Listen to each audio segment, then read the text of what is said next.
요즘 방송에서 제공하는 투자 정보는 투자 판단에 대한 조언입니다. 방송에서 제공하는 주식의 가치, 가격 상승 및 가격 하락에 대해서는 방송사에서 보장하지 않습니다.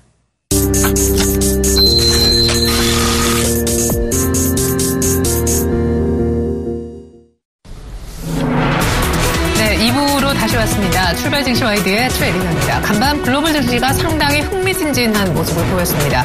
그리스 문제가 유로존 재무장관 회담을 거치면서도 여전히 해결에 가닥을 잡지 못한 가운데 다음 주 그러니까 현지 시각 기준으로 5일 뒤에 EU 측의 정상들이 모여서 다시 한번 그리스 문제를 논의하겠다고 일단 결렬된 상태로 회의를 다시 한번 스케줄을 잡는 모습이었는데요.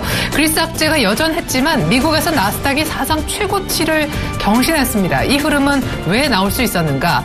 바로 하루 전에 있었던 FOMC 회의 결과 그 내용이 상당히 비둘기파적이었다라고 해석을 하면서부터입니다. 그러니까 하루 전 반응을 했었으면 좋았을 거를 그냥 조용히 있다가 하루 늦게 오히려 그리스 악재가 있는 날 신고가를 뚫어줬다는 얘기인데요.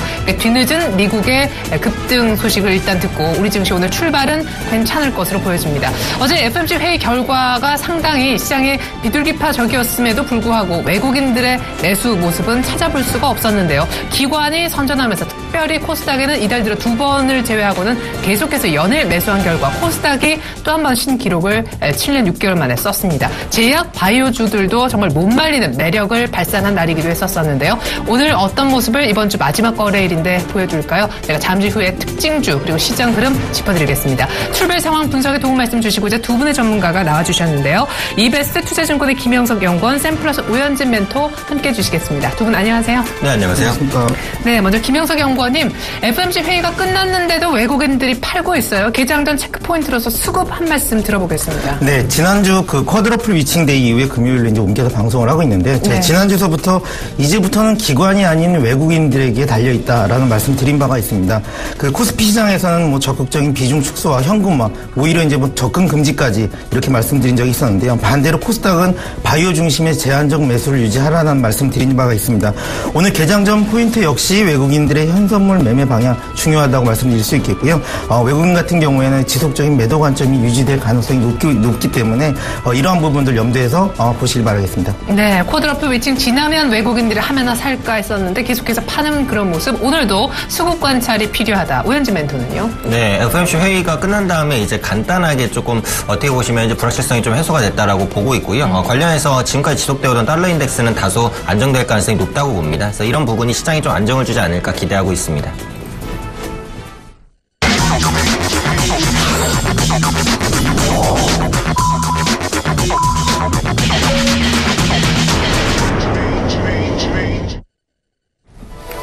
네, 6월 19일 금요일 우리장 이제 막 개장을 했습니다. FOMC 회의 결과를 받아들고도 사주지 않는 외국인들의 모습. 그렇지만 어제 코스피는 2040선은 회복을 했지요. 화학주 여전히 좋았고요. 전반적으로 코스닥의 7년 6개월의 최고치를 쓸 정도로 강할 수 있었던 것은 양시장 통틀어서 제약 바이오주가 다시 한번 크게 올랐기 때문인데요. 오늘은 어떤 종목이 시장의 중심에 설까요? 일단 미국 증시에서 나스닥이 FOMC 회의 결과를 뒤늦게 반응하면서 사상 최고치를 찍었던 간밤의 소식 있었다 말씀을 드렸는데요. 시가는 나쁘지 않을 것 같습니다. 글로벌 증시 감안해서 말이죠. 외국인들 오늘은 혹시 또 사줄지 조금 기대를 또 걸어보면서 시장 개장 분위기 짚어보겠습니다. 김영석 연구원님 어떻게 개장하고 있나요? 네, 오늘 개장 코스피 시장 12포인트 상승해서 시작을 했었고요. 코스닥 시장도 마찬가지로 강세로 출발을 했습니다. 전체적으로 상승 종목수 코스닥 같은 경우에는 634개, 하락 종목수 200개로 3배속이 넘는 상승 종목 보이고 있고요. 그 코스피 시장 같은 경우에도 상승 종목도 516개, 하락 종목수 114개로 좋은 출발을 하고 있습니다. 다만 이제 현재까지 외국인 포지션 지금 스타트한 포지션을 보게 되면 선물 매도로 지금 출발을 했습니다. 더군다나 지금 외국인 같은 경우에 고점에서 하방 포지션을 지금 구축하려고 하는 모습이 보여지고 있고요. 그 기관과 외국인 역시 현선물 동시 매도 출발을 하고 있습니다. 고점 차익 실현 매물서부터 지금 준비를 하는 모습 보여지고 있고요. 기관은 선물은 뭐 소폭 매수를 하고 있지만 전체적으로 외국인들의 지금 방향 자체가 고점에서 하방에 대한 포지션을 지금 유지를 하려고 하는 모습 모습들 보여주고 있습니다. 네. 양시장 미국 증시가 나스닥이 사상 최고치를 앞서 찍어줬고 모두 갭상승 0.7%, 8%가량 상승하면서 괜찮은 출발해주고 있습니다. 코스피는 2055선 그리고 코스닥이 오늘 기록을 또 쓰네요. 개장가가 730선 위쪽에서 형성됐습니다. 코스닥의 오늘 개장이 730선 위쪽에서 시작이 되었음을 알려드립니다. 자, 이번에는 업종별 흐름 잠깐 들여다보고요. 약간 더 윤곽을 잡으면 수급 얘기 다시 한번 확인해 보겠습니다. 어제는 화학주의 흐름도 상당히 좋았었는데 제약바이오도 뭐 물론이고요. 오늘은 어떤지 증권주 모습도 궁금해요. 네, 오늘 아주 특징적으로 오르는 업종이 증권주인 것 같습니다. 네. 최근에 이제 증권주가 계속해서 조정을 받았는데 오늘장에서 강하게 좀 반등을 시도하는 모습이 나타나고 있다라고 보시면 될 것 같고요. 아무래도 시장이 올라가게 되면 이제 증권주가 올라갈 수밖에 없고 요즘에 강한 시장이 코스피보다는 코스닥 시장인데 코스닥 시장은 대표적으로 개인 투자자분들께서 매매를 많이 하시는 시장입니다. 특히 개인 투자자는 이제 기관이나 외국인에 비해서 회전율도 굉장히 빠르죠. 그래서 코스닥 시장이 화랑을 보이게 되면 개인 투자자분들이 계속해서 증시에 귀환을 하게 되고 그러면은 결국은 증권사의 주요 수익원이라고 할 수 있는 브로커리지 수익을 늘려줄 것이다라는 기대감이 요즘에 좀 형성되고 있는 것이 아니냐 이렇게 판단을 하고 있고 증권주가 올라간다는 것 자체가 향후 시장을 긍정적으로 보는 참가자들이 조금씩은 더 늘어나고 있는 것이다라고 판단을 하고 있어요. 그래서 시장에 대한 낙관론이 조금씩은 생기고 있는 것이 아니냐 이렇게 판단을 하고 있고요. 증권주 중에서도 가장 강한 게 키움증권입니다. 오늘 6%대 강세를 보여주고 있는데 아무래도 인터넷 은행에 대한 기대감이 함께 좀 반영되는 것이 아니냐 이렇게 판단을 하고 있거든요. 그래서 정부 중심으로 인터넷 은행을 지금 적극적으로 추진을 하고 있고 키움증권이 예전부터 인터넷 은행에 진출하겠다라는 언급들을 계속해서 했었기 때문에 상대적으로 강한 모습을 보여주는 게 아니냐 이렇게 판단하고 있습니다. 두 번째로 의약품 업종 역시 2%대 강세를 보여주고 있습니다. 유한양이 4%, 그다음에 한올바이오파마가 3%대 강세를 보여주고 있는데 일단 메르스 이슈가 지속되는 한은 의약품 관련주들이 계속해서 급등락을 보일 가능성이 높기 때문에 이런 부분들은 체크를 해보셔야 되지 않을까 싶고요. 다음에 이제 화학주도 오늘 0.5% 그렇게 큰 폭은 아니지만 어찌되었던 간에 상승 랠리를 좀 이어가고 있고 건설과 유통주도 반등에 시도하고 있는 모습입니다. 반면에 하락하는 업종 보도록 하겠습니다. 하락하는 업종 지금 크게 보이지는 않는데요. 통신업종이 그래도 비교적 좀 약한 모습을 보여주고 있죠. 하지만 여전히 플러스권입니다. 오늘은 코스피 내에서는 뚜렷하게 하락하는 업종이 없는 가운데 경기 방어주들이 상대적으로는 시장에서 조금 소외받는 모습이다. 이 정도로 생각을 해주시면 될 것 같습니다. 다음으로 코스닥도 간단히 보도록 하겠습니다. 인터넷 업종이 이제 강세를 보여주고 있는데요. 그 중에서도 다음 카카오가 크게 올라오고 있는 모습이 나타나고 있습니다. 그동안 포털주 같은 경우 기존의 스티커라든지 뭐 게임 수익 외에서 다른 수익원을 찾아야 된다라는 시장의 예측이 많았었는데 다음 카카오는 오프라인 부분에서 카카오 택시 흥행에 이어서 뭐 카카오 TV 런칭까지 앞으로도 이런 부분에 있어서 오프라인 수익원을 계속해서 찾아 나가고 있는 것 같아요. 그래서 이런 관점에서 봤을 때는 다음 카카오 추가적인 상승 시도할 수 있지 않을까 싶고요. 그다음에 이제 IT 관련주들이 그동안 약했었는데 최근에 좀 올라오고 있는 모습들 그리고 운송 장비 관련주도 올라옵니다. 코스닥 시장에서는 그동안 이제 상승을 보여주지 못했었던 섹터들이 바닥권에서 조금 움직이는 모습이 나타나고 있기 때문에 이런 부분들 좀 확인하시면서 대응하시면 좋을 것 같습니다. 네. 어제 13% 급락했었던 카지노주, 외국인 전용 카지노의 대표주 파라다이스가 오늘 아침 또 갭 하락하면서 7%대 추가로 급락합니다. 삼성증권이 굉장히 부정적인 리포트를 낸 바 있고요. 중국 공안 쪽에서 한국인 카지노 영업 직원 10여 명을 체포했다는 안 좋은 뉴스도 있는데요. 저희가 잠시 후에 돌발 종목 코너에서 파라다이스를 포함한 카지노주 전망 들어봅니다. 앞서 일부에서도 카지노주 전망을 부정적으로 하신 대표님께서 있으셨습니다. 자, 이번에는 수급 한번 얘기를 다시 한번 들어보죠. 코스피는 약간 상승폭이 줄어들었네. 2050, 코스닥도 730은 살짝 반납해놓은 시점입니다. 외국인은 현물을 여전히 파네요. 네, 외국인 같은 경우에 현물에 대해서 지금 153억 매도를 지금 진행하고 있고요. 기관 역시 마찬가지로 개장 초에 말씀드린 것처럼 94억 정도 매도를 보이고 있습니다. 현재 지금 현 시장에서 전체적으로 장을 누르고 있는 부분들이 지금 베이시스가 약화되면서 전통적인 약세장의 모습을 보여주고 있어요. 그러면서 지금 현재까지도 차익과 비차익 모두 양시장에서 다 매도가 지금 나오고 있으면서 지수의 상승폭을 반납을 하고 있는 모습입니다.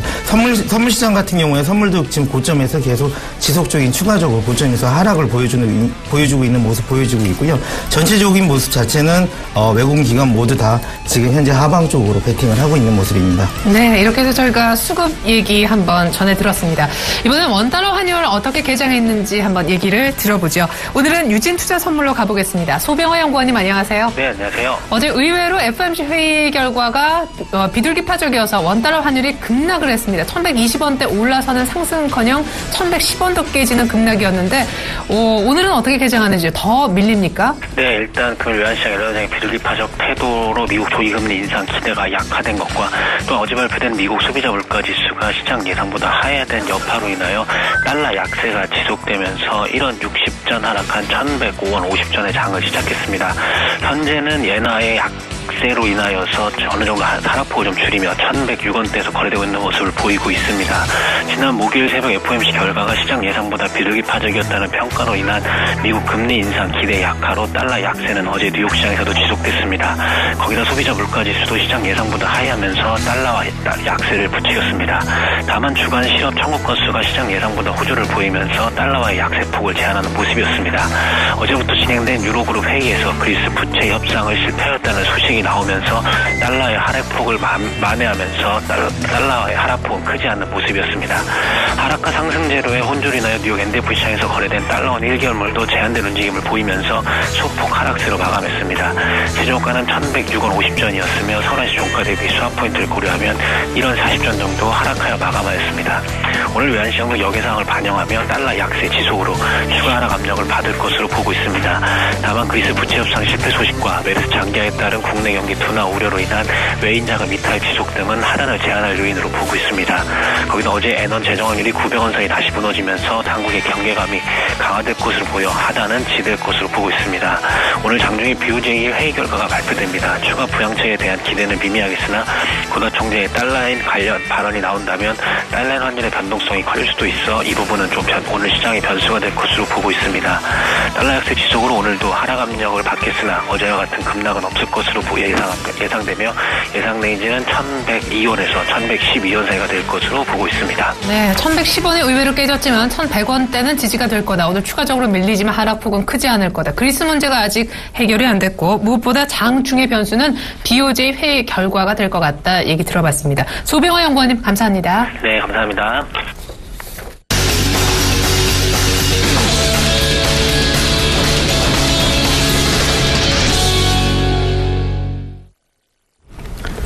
네, 오늘의 돌발 종목 알아봅니다. 앞서서 예고해 드린 대로 오늘 카지노주, 특별히 외국인 전용 카지노주인 파라다이스와 GKL이 급락합니다. 현재 파라다이스는 어제 13% 급락한 데 이어서 밑거리가 거의 없는 상태로 8% 추가 급락이고요. 조금 전에 GKL은 아예 16%까지 급락을 했었었는데요. 종전제도 들어가면 하한가에 한번 잠길 뻔한 그런 위기입니다. GKL도 어제 이미 9% 빠진 상태에서 개파락을 동반한 추가적인 급락 나옵니다. 자, 카지노주 왜 이렇게 갑자기 부정적으로 흐르는 건지 그리고 지금이라도 손절해야 되는 건지요. 네, 카지노도 참 어려운 흐름이네요. 그래서 말씀해주신 대로 GKL과 파라다이스가 오늘장 이제 급락하는 모습을 보여주고 있는데 이 메르스에 대한 여파가 이제 심리적인 부분이 아니죠. 그래서 실질적으로 이제 입국자가 감소하는 모습들이 나타나고 있고 실제로 외국인 네 맞습니다. 그래서 실제로 외국인 카지노에 직접적인 이제 영업이익 타격을 날릴 것이다. 그래서 지금 예상하는 이 감소폭은 약 2% 내외 정도가 되는 것 같은데요. 근데 영업이익 2%라면 절대 적은 수치는 아니거든요. 그래서 그런 부분에 대한 부담감이 오늘장 강하게 좀 반영되고 있는 것이다라고 보고 있고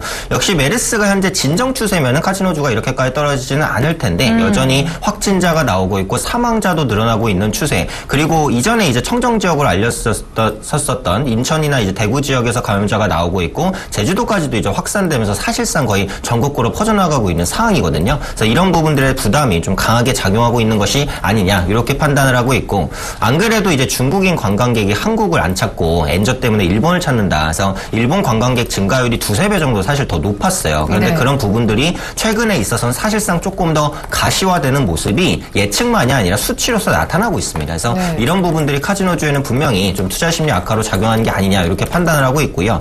하지만 지금 떨어지는 것은 사실 어떻게 보면 조금 과도할 수도 있다고 보이긴 하거든요. 그래서 어제장에 선조정을 받고도 오늘 개파락으로 진행되고 있는 모습. 물론 보유하지 않으신 분들이야 이제 현재 시점에서 무리하게 매수를 하실 필요는 없겠지만 보유하신 분들은 지금 팔기보다는 조금은 반등을 기다리실 때가 아니냐 이렇게 판단을 하고 있습니다. 일단은 파라다이스는 차트 좀 보면서 말씀드리고 싶은데요. 근데 너무 무서워요. 사실 메르스도 이겨낸 파라다이스다. 저희도 사실 좀 좋다고 여러 차례 말씀드렸던 터라 저도 사실 같이 좀 걱정이 되거든요. 네, 맞습니다. 그래서 일단 기술적인 대응을 하실 수밖에는 없을 것 같아요. 지금 이 하락폭보다 많이 빠지는 건 확실합니다. 근데 문제는 메르스가 잡히지 않고 있다라는 거니까 당분간은 이 투자 심리 악화를 피하기는 조금 어렵겠다. 6월까지는 종식될 수 없다고 했었어요.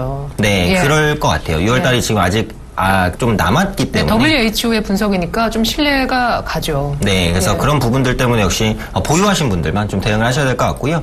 차트 잠깐 보겠습니다.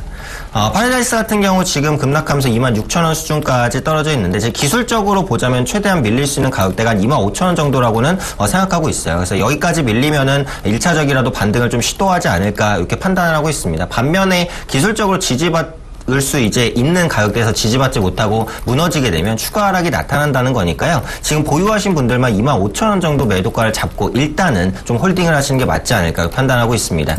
두 번째로 GKI 같은 경우 오늘 더 급락을 했다가 일단 윗골을 달면서 올라가고 있는 모습들이 나타나요. 지금 마이너스 폭을 10%대까지 상당히 좀 줄여놓은 상황이기 때문에 일단 홀딩 하시는 게 맞고요. 기술적으로도 GKI는 오늘 저점이 딱 지지가 나올 구간이었습니다. 그래서 아무리 투자 심리가 악화되고 이런 기술적인 지지 라인에서는 한 번쯤 버텨주는 경향이 있거든요. 그래서 이런 구간에서 버티고 올라오고 있기 때문에 GKR도 보유하신 분들은 오늘 저가를 최종 이탈가로 해서 일단은 보유하시면서 조금 추이를 지켜보자. 지금 관점에서 투매는 의미가 없으니까 좀 홀딩 관점으로 일단 이어가자 이렇게 말씀드리도록 하겠습니다. 그리고 호텔 신라도요. 사실 영업 중지한다고 했었거든요. 메르스 관련해서 사실 제주 신라 같은 경우에도 제주도까지도 지금 메르스가 사실 바다 건너 또 가지 않았습니까? 네네. 어때요? 확실히 실적에도 다 영향을 미치면 사실 이 카지노도 메르스 영향은 없고 이게 약간 중독성이 있어서 다들 도박을 계속 할 수밖에 없다. 그랬었는데 지금 카지노도 이렇게 급락하고 호텔 신라도 아무래도 요코들이 방안을 취소하니까 실적의 타격이 우려됩니다. 일단은요. 네, 그래서 실적의 타격이 이제 분명히 있을 것 같아요. 네, 심리를 넘어서. 맞습니다. 네. 그래서 근데 이런 부분이 어느 정도까지 반영될지가 지금 관건인데 지금 상황만 가지고 보면은 실제 영업이익 타격이 그렇게 크지는 않을 것 같지만 앞서도 말씀드린 대로 메르스가 계속해서 확산되는 한 불안 심리 자체가 유지되고 또 주식이라는 것이 심리에 상당히 민감하게 작용하기 때문에 호텔 신라도 당분간 빠른 반등을 보여주기는 조금 어려울 것 같아요. 그래서 현 시점에서 추가 조정에 염두를 해두셔야 되지 않을까 이렇게 판단을 하고 있고요.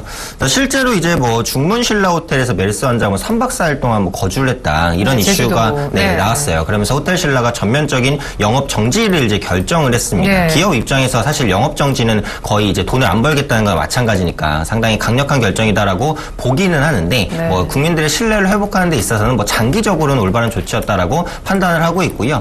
일단은 위에 도덕적인 부분을 떠나서 주가적인 부분에서 살펴보자면 앞으로 호텔 신라는 추가 조정 가능성을 조금은 염두를 해주셔야 될 것 같긴 합니다. 그래서 오늘 장에서 3%대 정도 밀리고는 있는데 앞서 말씀드렸듯이 메르스가 당장에 진정될 부분은 아니다라고 생각을 하고 있기 때문에 현 수준에서 추가 조정 가능성 염두를 해두셔야 될 것 같고요.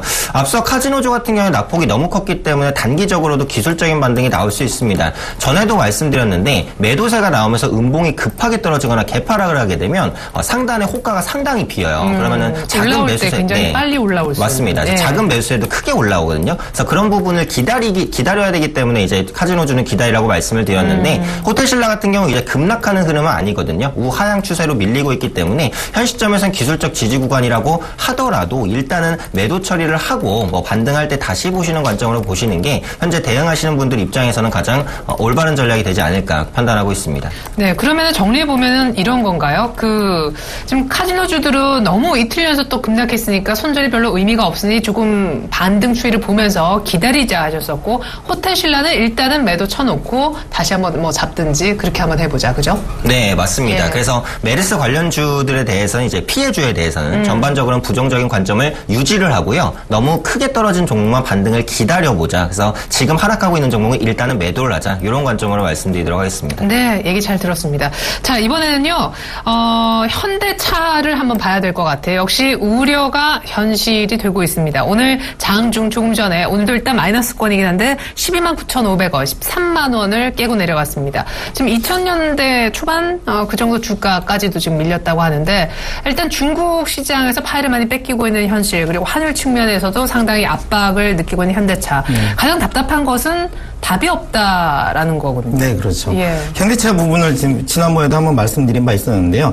현대차 같은 경우에 16만 원대에서부터 기관과 외국인들의 공매도가 상당히 많이 쌓여 있다라는 네. 부분들을 계속 지적을 했습니다. 그때도 법원이 계속 이제 그 매도 관점, 저가 매수보다는 매도 관점, 보유하신 분들한테는 매도 관점에 대해서 지속적으로 말씀을 드린 바가 있습니다. 지금 현재 차트를 보게 돼도 전체적인 차트 자체가 굉장히 그 우하향되는 그런 모습을 보여주고 있습니다.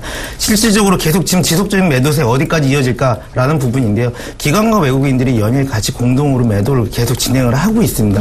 그 지금 뭐 설상가상으로 14만 원대에서 다시 한번 공매도를 더 많이 늘렸기 때문에 현 상황에서 현 시점에서 이 주가가 싸다라고 판단하는 것 자체는 굉장히 위험하다. 저가 매수를 노린다면 한참 더 기다려봐도 충분히 더 싸게 살 수 있다라는 말씀 드리고 싶고요. 기본적으로 전체적인 엔저, 그리고 우호적인 상황, 실적적인 부분 상당히 좋지가 않습니다. 현재 시점에서는 수급적인 부분도 굉장히 많이 무너져 있기 때문에 현 시점에서는 보유하신 분이라면 지금도 늦지 않았다.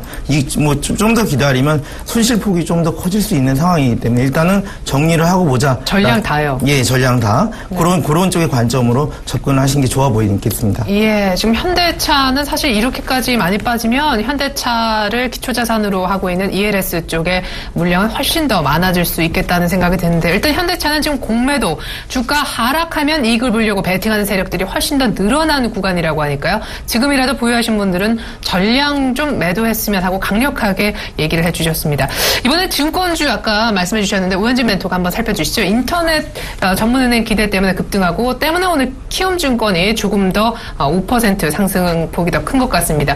근데 증권주는 그럼 지금 매수한다고 했을 때 어느 정도의 주가 수익률을 기대할 수 있는 건지 그 부분 전략 측면에서 들어보고요. 오늘 역시 관련한 인터넷 전문은행 설립 관련해서 보안주도 같이 오르고 있어요. 네, 맞습니다. 일단 증권주부터 간단히 좀 코멘트를 드리고 네. 키움증권 말씀드리도록 하겠습니다.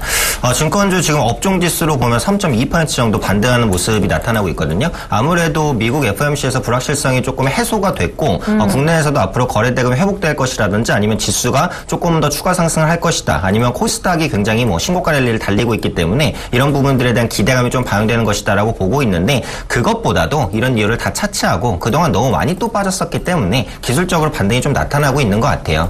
증권주는 어차피 심플합니다. 현재 시점에서는 브로커리 수익이 대부분이기 때문에 그 부분이 좋아질지 안 좋아질지 이것만 보시면 되거든요. 그럼 그걸 확인하기 위해선 뭐만 보면 되냐? 당연히 지수만 보면 됩니다. 코스닥이나 코스피 지수가 가면 증권주는 무조건 갑니다. 코스피와 코스닥 지수가 가는데 증권주가 안 간다? 그럼 증권주를 사시면 돼요. 아주 간단하게 투자를 하실 수 있는 방법입니다. 네네. 그런데 저는 지수에 대해서는 그렇게 긍정적인 관점을 갖고 있지 않아요. 코스닥 같은 경우 신고가를 기록하는 모습들이 나타나고 있지만 현 시점에서는 상승에 대한 부담을 계속해서 느낄 수 있는 가격대고 코스피도 궁극적으로는 외국인이 본격적으로 돌아와줘야 추세적인 상승을 할 텐데 아직까지는 외국인이 국내 시장에 본격적으로 돌아와주는 움직임은 딱히 아닙니다. 그래서 그런 관점에서는 지수가 크게 올라가기 어렵다면 증권주 역시도 추세적인 반등을 보여주기는 조금 어려울 것 같아요. 다만 앞서 말씀드린 대로 증권주가 고점 대비해 상당히 많이 빠졌기 때문에 오늘 기술적인 이제 반등이 들어오면서 수급이 유입되는 것이다라고 보고 있고 앞으로 증권주가 어떻게 될지는 시장에 따라 달렸기 때문에 장담할 수는 없습니다만 네. 저는 증권주가 올라가더라도 다른 섹터보다는 상승폭이 작을 것 같아요. 그래서 증권주는 이제 반등 시마다 제가 볼 때는 비중을 조금씩 줄이는 게 맞지 않을까. 그럼 지금 사는 관점은 오히려 아니고. 네, 제가 볼 때는 증권주는 현재 시점에서 투자 메리트가 다른 섹터 대비해서는 조금 떨어진다 이렇게 판단하고 그럼 있습니다. 잠시만요. 김현석 연구원님은 사실 오늘장 물론 상승이 예상됐지만 네. 증권주를 한번 사볼 만한 타이밍이 됐다.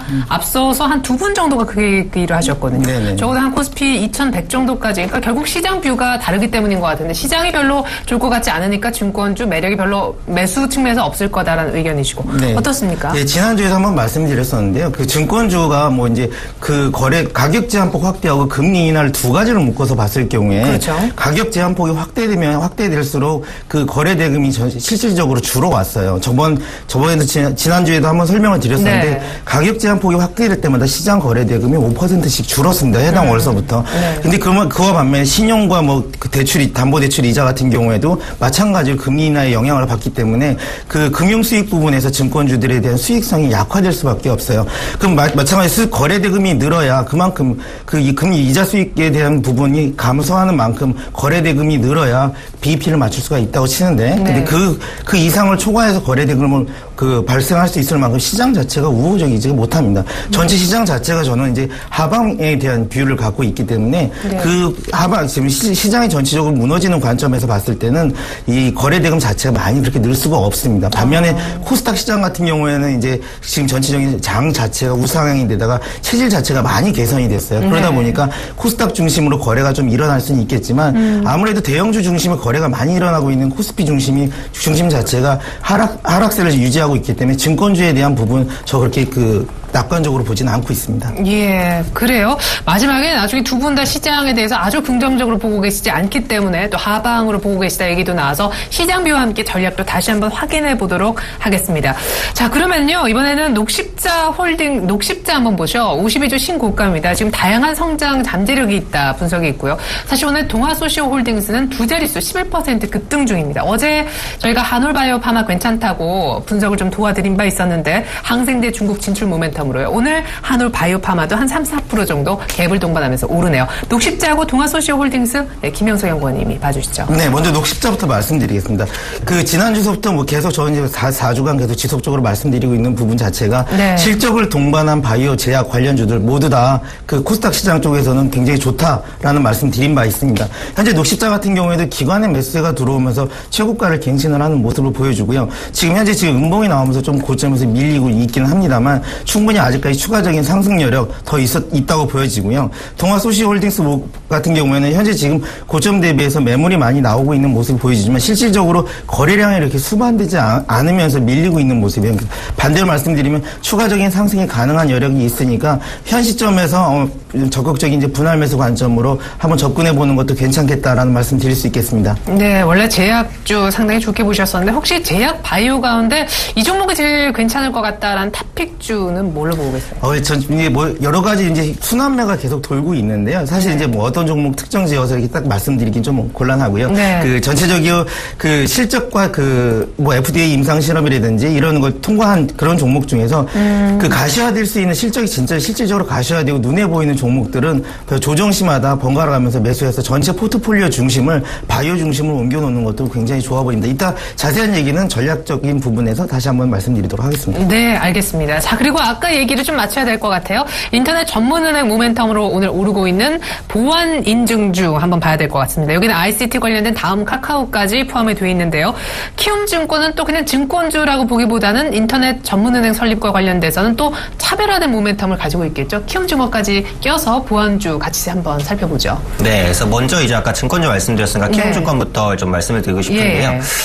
아까 제가 증권주에 대해서는 다소 이제 다른 섹터보다는 보수적으로 본다라는 말씀을 드렸는데 네. 키움증권은 다릅니다. 키움증권 현재 시점에서 충분히 투자 메리트가 있는 종목이다라고 이제 판단을 하고 있거든요. 예. 키움증권은 사실 브로커리지 수익이 상당히 압도적이에요. 그럼 지수가 안 가면 브로커리지 수익이 무너질 텐데 왜 키움증권을 좋게 보냐? 바로 오늘 이제 발생하고 있는 테마 인터넷은행 때문입니다. 이 인터넷은행 같은 경우에는 정부에서 아주 적극적으로 추진하고 있고요. 최저 자본에 대한 요건도 상당히 낮춰놓은 상황입니다. 앞으로도 지속적인 규제 철폐가 이루어질 것으로 보여지고 있어요. 그다음에 현재 시점에서 인터넷은행이 무조건 된다라고 저는 보고 있고 그렇다면 인터넷은행에서 강점을 가지고 있는 기업을 하나만 뽑자 저는 키움증권입니다. 키움증권은 원래부터 온라인이었어요. 오프라인 지점이 아예 없습니다. 맞아요. 그래서 온라인 은행에 있어서의 특화된 경쟁력을 분명히 가지고 있을 수 있다라고 보고 있고 키움증권의 영웅을 개인 투자자분들께서 가장 많이 쓰십니다. 네, 수수료가 싸요. 네, 다른 데로 잘 안 바꾸세요. 그리고 HTS라는 게 익숙해지는 걸 쓰고 싶기 때문에 바꾸기가 좀 쉽지가 않아요. 제가 볼 때는 키움증권이 수수료를 올려도 영웅문에서 빠져나가기가 쉽진 않아요. 그래서 그런 관점에서 보자면 개인 투자자의 DB도 굉장히 많이 가지고 있단 말이죠. 그럼 온라인에 특화된 상태에서 개인 투자자의 DB까지도 상당히 많이 확보를 하고 있다. 네. 인터넷 은행으로 넘어갈 수 있는 여건이 아주 자연스럽게 형성이 되는 것이다라고 판단을 하고 있습니다. 네. 그리고 요즘에 이제 인터넷 은행이 되면 뭐가 되냐? 예를 들면 이런 거죠. 현재 이제 증권을 안 사고 예수금으로 잡혀 있는 그냥 노는 자금들 네네. 이런 것들을 단기 예금으로 키움증권 내에서 키움은행이라든지 이런 부분들로 바로 이체할 수 있겠죠. 이런 식의 시스템들이 앞으로 앞으로 계속해서 뭐 개발이 될 겁니다. 개인 간 자금 거래도 있고요. 인터넷은행은 제가 지금 말씀드리지 않아도 여러 가지 무궁무진한 발전 가능성이 있고 그 부분에서 역시 키움증권이 강점을 가지고 있다고 생각을 합니다. 그럼 밑골이 좀 달리면서 오늘 밀리는데 그래도 어제 종가보다는 5%가 높습니다. 오늘 갭상승 출발했기 때문에요. 72,900원인데 이 정도에서 매수해도 무리 없는 가격대일까요? 그래서 이제 요거는 분할 매수 전략을 취하라고 좀 말씀을 드리고 싶은데 좀 긴 시각으로 보셔야 될 것 같아요. 제가 전에 셀트리온은 떨어질 때마다 이제 매수하셔도 좋다라는 말씀을 계속해서 드렸는데 키움증권도 마찬가지입니다. 어차피 이 인터넷은행 모멘텀이 단기간에 적용되고 소멸될 건 아니거든요. 올해 말 늦으면 내년까지도 계속될 이슈예요. 그렇기 때문에 키움증권 현 시점에서 떨어질 때마다 분할로 세분할, 네분할 계속해서 모아 가시다가 상단에서 일단 차익 실현하시고 밑에서 다시 잡고 왜냐하면 인터넷은행 모멘텀으로 급등하기보다는 우상향하거나 아니면 흔들리면서 갈 가능성이 높으니까 그렇기 때문에 투자 전략은 떨어질 때마다 모아가는 관점 그리고 상단 부근에서 조금씩 차익 실현하는 관점 이렇게 가져가시면 가장 유리한 전략이 되지 않을까 판단하고 있습니다. 네, 보안 인증주에 대해서도 한 말씀. 네, 보안주도 역시 긍정적으로 봅니다. 앞서 인터넷은행이 활성화되게 된다면 그 비대면이기 때문에 보안에 대한 관심이 계속해서 시장에서 높아질 수밖에 없어요. 그래서 관련해서 오늘 라운시큐어라든지 이니텍 같은 종목 단기간에 급등하는 모습 보여주고 있는데 이런 종목들이 위치가 사실 낮지는 않습니다. 그동안 보안에 대한 기대가 상당히 반영되면서 많이 올라왔는데 보안주에 대한 성장도 지금부터가 저는 시작이라고 생각을 하고 있어요. 그리고 개인정보 유출이라든지 이런 부분에 대한 리스크들 앞으로도 확대될 것으로 보이고 그렇다면 보안에 대한 시장의 관심은 계속해서 이어질 것이다. 관련해서 이제 보안주로 평가받는 라운시큐어나 이니텍 같은 종목들은 추가적인 상승을 보여줄 수 있는 종목 중에 하나다 이렇게 판단하고 있습니다. 네, 자 오늘 키스타하고 삼성 LNS 한번 보려고 하는데요. 그 전에 키움증권을 상당히 좋게 보셨습니다. 하지만 흔들릴 가능성이 있기 때문에 조금 모아가자라는 얘기 한번 해봤습니다. 비싸게는 사지 마시고요. 키스트가 투자한 회사의 마스크팩이 상당히 잘 팔린다라는 소식 조금 건너 가야 되는 이슈긴 한데 키스트가 때문에 오늘 주가 상승폭이 좀 있고요. 삼성 LNS도 주력 마스크팩인 리더스 마스크팩 중국의 위생 허가 떨어졌다는 얘기가 이미 며칠 전부터 있었는데 오늘까지 나흘째 오릅니다. 일단 외국인들의 매수가 잡히고 있는 것 또한 특징인데요. 마스크팩 관련해서 키스트가 얘기가 이제 나오게 생겼네요. 네네. 중국 저는 이제 개인적으로 중국에서 좀 생활을 좀 했었었는데요. 그러세요? 네네. 중국에서 한 3년 정도 근무를 했었습니다. 그럼 중국어도 좀 예, 그렇습니다. 조금 더 합니다. 그래서 그 중국에서 보면 중국 사람들이 그 한국에 대한 마스크팩에 대한 선호가 굉장히 높아요. 특히 이제 예전부터 말씀드렸던 화장품 관련된 그런 주식들, 그 지난번에 좋게 말씀드렸어요. 조정심하나 뭐 화장품, 한국에 있는 화장품에 대한 선호도가 상당히 높습니다. 더군다나 마스크팩 같은 경우는 중국인들이 굉장히 선호하는 그 한국 제품 중에 하나예요. 근데 아까 앞서서 두 가지 다 묶어서 보면 삼성 LNS, 키스트 오늘 그 화장품 관련주들의 강세가 좀 눈에 띄게 보이고 있습니다. 현재 지금 키스트 같은 경우에는 지금 10%까지 지금 상승하고 있는 모습인데요. 그 전체적으로 코스닥 시장에서도 마찬가지로 외국인하고 기관이 실적이 확연하게 확인되지 않은 상태라면 기관이 매수나 이런 거 들어오지가 않는데 실적이 충분히 가시화되고 확인되는 시점에서 공격적인 매수가 들어오는 것을 확인하실 수가 있으세요. 그러면은 키스트도 마찬가지로 키스트와 삼성 LNS도 마찬가지로 저점을 지금 올라오고 굉장히 좋은 모습 보여주고 있습니다. 양 두 종목 다 지금 현재 실적이 가시화되고 뭐 기관과 외국인들에 대한 공격적인 매수세가 이어진다는 이 점 유념하셔갖고 지금 현재 시점에서도 추가적인 상승률이 있다라고 보시고 적극적으로 대응하시는 매수 관점에서 대응하시는 거 좋아 보인다고 말씀드릴 수 있겠습니다. 예, 사실 삼성 LNS는 변동성이 좀 컸었는데 이제 조금 이쪽으로 안정적으로 흐름을 잡아가려고 하는 것 같습니다. 마스크팩 관련된 두 종목 모두 긍정적으로 얘기해 주셨습니다. 삼성물산하고요 제일모직 얘기 안 할 수가 없겠네요. 오늘은 또 백기사 쪽으로 삼성편을 지금 대놓고 들고 나선 KCC도 봐야 되겠는데 일단은 공정위에서는 제일모직 삼성물산의 합병을 일단 승인했거든요. 법적 절차가 문제가 없다라고 보고 승인을 한 것 같은데 일단 삼성물산도 오래간만에 반등을 주긴 줍니다. 삼성물산 제일모직은 사실은 지금 주가만 놓고 보면 이런 논란과 이슈가 불거지기 이전 굉장히 평범한 주가의 모습을 보여주고 있잖아요. 향후 전망 어떻게 하십니까? 네, 일단은 뭐 공정위에서 합병 승인이 났다라는 거는 그렇게 중요한 이슈는 아닌 것 같아요. 네. 어차피 공정위에서 뭐 승인이 안 날 가능성은 별로 없었습니다. 그렇죠. 그리고 공정위에서 승인을 한다고 합병이 뭐 무조건 되냐? 그것도 아니에요. 그렇기 때문에 이 이슈는 그냥 넘어가시는 게 맞을 것 같고요. 그렇다면 앞으로 이런 엘리엇의 노이즈로 인해서 이런 제일모직과 삼성물산의 주가가 어떻게 될지 사실 이런 부분들은 약간 그 법적 공방까지 또 진행이 될 수 있는 부분이기 때문에 예측이 어렵기는 합니다만. 엘리엇 최근에 좀 조용해요. 네, 네, 맞습니다. 네, 그래서 뭐 연일 무슨 뭔가 이제 뉴스거리를 던지더니만. 그렇죠? 네, 예. 그래서 이제 뭐 우리나라 국민들에게도 뭐 언론 그 이슈를 계속해서 좀 만들려고 움직임을 네. 보여준다. 물론 이것은 이제 경영권에 관심이 있다기보다는 헤지펀드니까 단기적으로 어떻게든 차익 실현을 하고 빠져나가려는 움직임 중에 하나다라고 보고 있습니다. 그래서 그런 관점에서 이런 방해가 성공할 것이냐인데 제가 볼 때는 크게 이제 합병의 그 리스크 요인으로 노이즈로 작용하지는 않을 것 같아요. 궁극적으로는 이제 그 국민연금이 어떤 입장을 취하냐가 굉장히 중요한데 한 10% 정도 들고 있으니까. 네, 맞습니다. 예. 그런데 국민연금이 이제 제일모직과 삼성물산 쪽으로 설 가능성이 제가 볼 땐 굉장히 높아요. 왜냐하면 과거에도 헤지펀드가 국내 기업을 공격을 해서 차익 실현만 하고 그냥 빠져나간 경우가 너무나도 많았기 때문에 네. 국민연금에서도 그런 부분을 감안하고 있을 겁니다. 그렇다면 현재 시점에서 저는 합병이 된다라고 보고 있어요. 그래서 합병 후에는 전에도 한번 언급이 드렸는데 삼성물산과 제일모직이 시너지는 분명하다고 생각을 합니다. 네. 그래서 삼성물산이 지금 가지고 있는 해외의 그런 네트워크를 제일모직의 제약이라든지 패션 부분이 적극적으로 활용할 수 있다라고 보고 있고 삼성그룹의 정점이라고 볼 수 있는 제일모직이 삼성물산의 인프라를 가져간다라는 관점은 분명히 긍정적이다라고 보고 있어요. 네. 그런 관점에서 단기간의 노이즈가 있겠지만 결국 합병을 한다면 저는 삼성물산이든 제일모직이든 현재보다는 기업 가치가 올라갈 것 같아요. 그래서 지금 관점에서 이제 가지고 계신 분들은 조금 긴 시각으로 보셔서 홀딩하시는 관점을 좀 말씀을 드리고 싶고요. 신규적인 진입도 제가 볼 때는 두 종목 다 가능하지 않을까 이렇게 판단하고 있습니다. 네.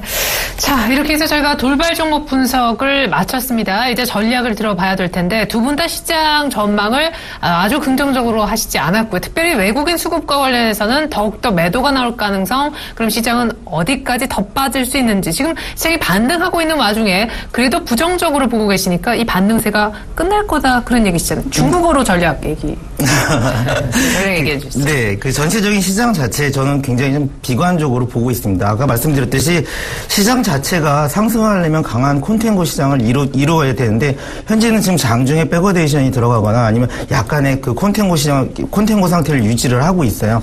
그 외국인 자체는 어차피 금리 인상이라는 부분은 정해져 있습니다. 그리고 주가는 지난번에 말씀드렸듯이 항상 6개월에서 3개월 선행을 하기 때문에 현재 외국인들 같은 경우에는 현재 한국 시장을 떠나야 되고 신흥시장에 대한 부분은 이탈할 준비를 하고 있습니다. 그런 과정에서 보면 중국도 마찬가지고 아시아에 대한 전체적인 자금 이탈이 슬슬 조짐이 보이고 있다라는 말씀 드릴 수 있겠고요. 현재 지금 베이시스 수준을 감안을 했을 때 전체적인 상황 자체가 그렇게 우호적이지 않다라는 말씀 드리고 싶어요. 그리고 또한 그 반대로 코스닥 시장에 대해서는 계속적으로 지속적으로 좋은 관점 유지를 하고 말씀드리고 있는데요. 그 현재 증시를 보면 바이오 관련주들 그 일시적인 테마가 아닙니다. 그 대한민국 시장 자체가 체질이 바뀌고 있는 거예요. 과거에 저희가 수출 중심에 뭐 코스피 무거운 중심에 있던 그런 종목들보다 바이오가 새로운 산업 동력이다 보니까 코스닥 쪽으로 계속 기관과 외국인들이 몰리고 있는 거예요. 이거는 단순한 테마라고 생각하고 투기라고 생각하는 게 아니라 새로운 산업 동력으로서의 한 관점을 유지를 해야 되는 부분이고요. 특히 제약 업종들에 대한 뭐 FDA 임상 실험이라든지 또 올해부터 뭐 카피약에 대한 라이센스가 풀리는 시점입니다. 그런 거에 대해서 제약 업종들이 다시 한 번 더 그 상승 모멘텀을 충분히 받을 수 있는 시점이라고 생각을 해요. 그러니까 시장은 분명히 이제 코스피는 무조건 피하라라는 말씀 드렸었는데 전체 지금 제 화면도 잠깐 한 번만 보실 수 있으면 좋겠는데 지금 양 시장에서 그 외국인 같은 경우에 시작과 개장과 동시에 하방 포지션을 구축을 하고 있다라는 말씀 드렸습니다. 화면 나가고 있어요. 네네. 예. 기관과 외국인이 현재 현물 시장에서 양쪽 매도 지금 진행되고 있고요. 베이시스가 축소되다 보니까 역시 차익 매도가 계속 나오고 있습니다. 차익과 비차익 매도 계속 나오고 있고 그 선물 시장 자체가 전강 후약으로 흘러가고 있는 모습이에요. 그러니까 전체적으로 외국인들 같은 경우에 장이 뜨면 뜰수록 고점에서 매도를 무조건 차익을 실현하기 때문에 저는 보수적으로 봤을 때는 지수가 뭐 지금 와서 이렇게까지 말씀드릴 수 있는 어떻게 너무 심한 얘기하시려고요? 네. 한 1900까지도 밀릴 가능성이 있다. 그냥 기관과 외국인의 동반 매수가 나오면 한 방에 쇼크가 올 수 있다라는 점 저는 좀 과하게 한번 말씀드리고 싶습니다. 네, 그 정도로 코스피는 조금 피했으면 네. 코스닥의 제약 바이오 쪽으로 빨리 포트를 옮겨라 얘기 한번 들어봤습니다. 네. 그래요. 외국인들의 수급 지금 살만한 환경이 전혀 아니다라는 쪽으로 얘기 들어봤고요. 코스닥 그리고 제약 바이오 또 한 번 강조해 주셨습니다. 오현진 멘토한테도 이렇게 제가 여쭤볼게요. 반등을 지금 하고 있는데 물론 이제 계속해서 지금 양봉은 없거든요. 시가 좀 떴다가 종가는 좀 밀리는 그렇지만 겨우겨우 상승세를 이어나가는 그런 모습인데 반등이 역시 꺾일 거라고 보시는 거예요? 저는 이제 뭐 꺾여서 뭐 급락하겠다 이렇게까지 보지는 않지만 많이 오르지 못하겠다. 네, 맞습니다. 네. 올라가더라도 거의 오르기는 어려울 것 같고요. 그러면은 서머 랠리를 기대 안 하시는 있는 건가요? 서머랠리가 사실 제가 볼 땐 딱히 없어요. 근데 예전부터 계속해서 증권사에서 좀 아니면은 이제 뭐 언론에서 말을 좀 만드는 게 아니라 싶고요. 서머랠리에 대한 기대감도 크지 않을 것 같고 지수에 대해서는 어쨌든 뭐 보수적입니다. 계속해서. 네. 그래서 그런 관점에서 있어서 이제 좀 전략 부분을 말씀을 드리면 네네. 앞서 말씀해 주셨던 것에 동의하는 부분이 이제 제약과 바이오가 일정 테마가 아니다. 네. 앞으로 시장을 주도하는 것이다. 시장의 흐름이 바뀌었다. 저도 그 말에 이제 100% 동의를 하고 있고요. 근데 지금 문제는 대형주를 이제 과거처럼 뭐 이제 조선, 건설 쭉 사신 분들은 올 거야. 아니야. 조금만 더 기다리면 내가 이 손실을 감내하고 올 거야라고 하면서 돈이 이제 뭐 넉넉치 않으니까 제약바이오까지 또 뭐 비싸고 많이 올랐다라고 하니까 무서워서 손을 안 대신 분들은 이쪽은 이만큼 몰렸고 현금은 없는데 이쪽은 또 계속 간다고 하니까. 네네. 예, 어떻게 해야 되죠, 그런 분들은? 종목을 교체하시는 게 맞을 것 같아요. 역시. 그런 네. 종목은 이제 기다리시면 언젠가는 갈 수 있겠죠. 지금 PBR적인 매력이나 이런 부분은 뭐 말할 나위가 없이. 사실 대표적으로 삽니다. 현대차에 물렸는데 제약바이오를 살 돈이 없는 그런 경우거든요. 딱. 네, 맞습니다. 근데 지금 현대차만 갖고 계신 분들 팔기 굉장히 어려우실 텐데 그래도 매도를 하고 제약과 바이오나 이제 가는 섹터 쪽으로 붙는 것이 손실을 많이 하는데 훨씬 더 도움이 된다라는 말씀을 일단 기본적으로는 좀 드리고 싶고요. 네네. 그래서 신규로 진입하시는 분들이 일단 부담스럽거든요. 그러면은 제약바이오 말고 거기서 파생되는 전에도 말씀드렸듯이 헬스케어라든지 특히 어제 부각됐던 sek터 바로 원격으로입니다. 네, 그래서 이런 삼성서울병원에서 한다고. 네, 맞습니다. 예. 그래서 이런 부분들로 관심을 조금 넓혀 보시면 돼요. 그래서 원격 의료가 활성화될 것이다라는 기대감에 어제장 비트컴퓨터라든지 아니면 인피니트 헬스케어, 인성정보 같은 맞아요. 종목들 윗꼬리를 달았지만 어쨌든 시장 대비 상대적인 강세를 보였고 이런 종목들을 보시면 주가가 그렇게 높진 않아요. 그렇다면 앞으로도 이런 뭐 원격 의료에 대한 얘기가 나올 때마다 관련주들이 이슈가 될 수 있어요. 지금 날아가고 있는 제약이나 바이오 접근하기 어려우신 분들은 제약에서 헬스케어라든지 원격 의료로 그 투자 풀을 조금 넓혀 보시고 그 중에서는 아직은 저렴한 종목이 많기 때문에 이런 종목을 매수하시면 나쁘지 않겠다 이렇게 판단하고 있습니다. 네, 제약바이오 더 이상의 테마로 보기 어려워졌다라는 얘기 들어봤습니다. 제약바이오가 부담스럽다면 그 주변에 유헬스케어주도 괜찮아 보인다. 마이너스 나고 있는 대형주들은 빨리 손절하자. 그것이 오히려 손실을 줄이는 수익 나는 길이다. 얘기 들어봤습니다. 지금까지 이베스트 투자증권의 김영석 연구원, 샘플러스 오현진 멘토 도움 말씀 드렸습니다. 두 분 수고 많으셨습니다. 네, 감사합니다. 감사합니다.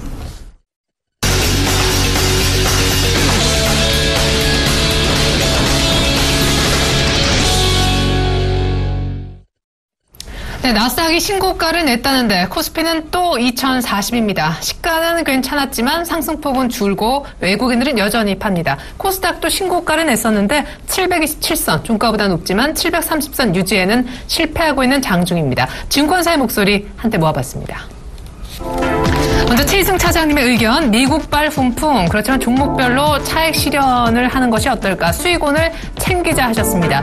그리고 정영훈 과장님은요, 금리 인상 우려감이 완화됐는데 미국 쪽에서 점진적으로 올린다라고 얘기해서요, 반등이 조금 더 이어지지 않을까 보셨습니다. 김현겸 팀장님은 어제 얘기해 주셨었죠. 2분기 실적이 좋아질 법한 건설을 포함한 증권주 좋게 보셨고요. 증권주는 오늘 또 인터넷 전문은행 설립과 관련해서 모멘텀을 좀 받고 시장 상승에 따라 상승세가 나오고 있습니다. 윗꼬리는 약간 동반되고 있어요. 증권주예요. 안상현 대리님은 6월 FMC 회의가 상당히 긍정적이었는데 그리스 리스크는 좀 더 확인이 필요한 시점이 됐다. 주식 3, 현금 7 비중을 유지해 주셨습니다.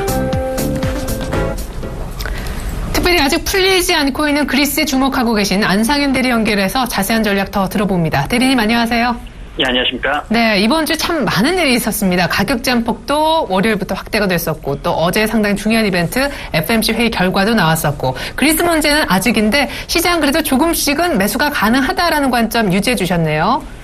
예, 우선은 5월 달부터 저희 6월 달 조정이 올 거라고 좀 말씀을 드렸는데 이런 것들이 어떻게 보면 수급적으로 당연히 일어나야 하는 그런 일정이고 그런 것 때문에 코스피 같은 경우 굉장히 지금 밸류에이션이 좀 낮아져 있는 상황이라서 오히려 저는 코스닥보다는 코스피의 매력도가 조금 더 크다라고 말씀을 좀 우선 드리고 싶고요. 우선은 어저께 FOMC 회의에서 굉장히 좀 금리 인상 속도를 완만히 한 것이 굉장히 증시에 좀 호조로 받아들이면서 긍정적으로 미국의 나스닥 시장을 끌어올렸던 것 같습니다. 그렇지만 오늘 저는 좀 그립스 쪽 이야기를 좀 하고 싶은데요. 먼저 그립스 협상을 위해서 다양한 주변의 노력들이 좀 보인다고 말씀을 드리겠습니다. 우선 그 유로존 재무장관들이 그 18일 그리스와의 그 국제 채권단 간의 구제금융 협상을 논의는 했지만 예상대로 그 성과는 내지 못해서 오는 그 22일 긴급 정상회의를 소집을 한 상황이고요. 그리고 지금 그 크리스틴 리카르드 그 IMF 총재는 18일날 그 그리스가 이달 말까지 채무 상환을 하지 않으면은 그리스의 유예 기간이 없을 것이라도 못을 박았습니다. 즉 30일까지 무조건 갚아라 이렇게 이야기를 한 상황이고요. 그리고 메르켈 총리는 이런 상황에서 그리스를 좀 압박을 했습니다. 독일 정부는 그리스가 유로존에 남도록 노력을 하고 있다면서 그리스 정부가 의지가 있다면 타결이 가능할 것이라고 주장을 했고요. 그리고 앙겔라 메르켈 독일 총리가 그리스 구제금융 협상과 관련해서 그리스의 타결 노력을 굉장히 좀 압박하는 주문을 했다라고 이야기를 했습니다. 그리고 영국에서는 지금 프랑스 주간지 그쪽에서는 치파스 총리가 프랑스와 올랑드 프랑스 대통령에게 채권단의 요구를 많이 들어주면 당도 잃고 안 해도 이렇게 될 것이라고 털어놨다라는 그런 이야기를 내놓으면서 또 한 번 치파스 총리를 굉장히 압박하는 그런 내용을 보냈고, 즉 치파스 총리가 이번에 그리스와 채권단 간에 협약을 하지 않으면은 굉장히 이거는 뭐 아내까지 욕을 먹을 정도로 압박을 하고 있다라고 보여지고요. 반면에 그리스 쪽에서는 치파스 총리는 그 19일 날 러시아로 가가지고 푸틴 러시아 대통령을 만날 예정입니다. 그것 또한 EU를 압박하기 위한 그런 카드로 보여지거든요. 그렇게 봤을 때에는 오히려 제가 봤을 때에는 메르켈 총리가 약간 좀 양보하는 수순에서 그 그리스를 지금 지원해주지 않을까 이렇게 조금 보입니다. 그래서 22일 날 다음 주 월요일 날 저녁에 이제 협상을 할 텐데요. 다음 주 월요일 날이 지나고 좀 그런 그리스 리스크는 저는 좀 완화가 되지 않을까 이렇게 생각은 하고 있지만, 제가 뭐 주식을 30, 그다음에 현금을 70으로 가져가는 이유는 혹시도 모를 그런 빼태 리스크에 대비를 하기 위해서 오히려 조금 비싼 가격에 사더라도 조금 현금을 확보한 수준에서 따라잡자, 이런 전략이 오히려 유효하지 않을까 이렇게 판단하고 있습니다. 만약에 22일 날 그러한 그리스 협상이 타결되지 않을 경우에는 조금 전체적인 시장 리스크가 있을 것이라고 판단되기 때문에 오히려 주식 30 비중도 조금 더 저는 줄일 생각이고요. 관심 섹터는 코스닥보다는 코스피에 조금 더 저는 관심 있게 보고 있고, 화학 쪽을 좀 보고 있고요. 그 다음에 반도체 장비 쪽, 그리고 엔터 게임주, 그리고 저 PBR주가 유효하다고 생각합니다.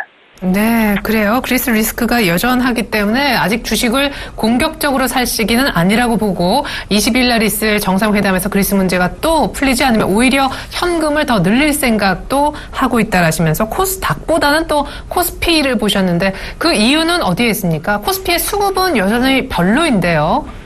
네, 우선은 코스피 관련해서 외국인들과 기관들의 수급이 어느 정도 매도가 해소가 되는 부분이라고 생각을 좀 하고 있고요. 오히려 코스닥 쪽으로 매도가 지금 수급적으로 많이 나오고 있다는 것이 저는 조금 느껴지고 있거든요. 오늘도 외국인이 코스피는 300억 팔고 있는데 코스닥 매도가 200억 정도 수준이기 때문에 오히려 코스닥의 매도가 좀 더 강하다라는 생각이 좀 들고 있고, 외국인들이 그동안에 코스피를 계속 지속적으로 매도를 했기 때문에 밸류에이션 매력도가 지금 많이 올라와 있는 상황입니다. 오히려 코스닥보다는 코스피의 밸류에이션 매력도가 더 크다라고 생각을 하고 있고, 이런 것들이 기관 펀드 자금들이 오히려 코스피 쪽으로 들어갔을 가능성이 높기 때문에 오히려 코스피의 수급적인 요인이라든지 밸류에이션 요인이 굉장히 좀 매력도가 코스닥보다 있다라고 판단되고 있습니다. 네, 코스피에서 그럼 화학 빼고는 뭘 좋게 보세요? 우선 코스피에서는 지금 화학 쪽을 우선 최선으로 보고 있고, 두 번째로는 네네. 오늘 좀 많이 빠지고 있는데 파라다이스나 GKL이 지금 좀 큰 폭의 하락을 보이고 있습니다. 파라다이스가 오늘도 8% 하락해서 2,250원 정도 빠진 25,900원에 거래가 되고 있는데, 이런 것들이 메르스 여파라든지 실적 영향이 분명히 있을 겁니다. 3분기, 4분기까지 제가 생각하기에는 영향이 있을 것 같지만, 그런 것들이 가격에 반영이 서서히 되고 있다. 그러니까 과대 낙폭주에서는 파라다이스가 조금 매력적으로 보이고, 지금 당장 매수한다고 판단이 되진 않지만 여기서부터 좀 분할적으로 매수를 해봐도 되는 그런 자리가 아닐까 이렇게 판단되고 있습니다. 네, 아주 저도 여쭤보고 싶었는데 사실 어떤 뷰실지 몰라서 조심스러웠던 부분이었는데, 파라다이스 이틀째 급락하고 있지만 메르스로 인한 주가 하락은 충분히 반영됐으므로 조금 반등 나오는 거 보고 기다렸다가 조금 기다려본 후에 분할 매수 준비해도 좋겠다라고 얘기해 주셨습니다. 급락하는 파라다이스 되려 분할 매수 준비하라 얘기해 주셨고요. 코스피가 코스닥보다 낫다. 화학주 탑으로 제시하셨습니다. 지금까지 유진투자증권 안상현 대리의 전략 들어봤습니다. 고맙습니다. 네, 감사합니다.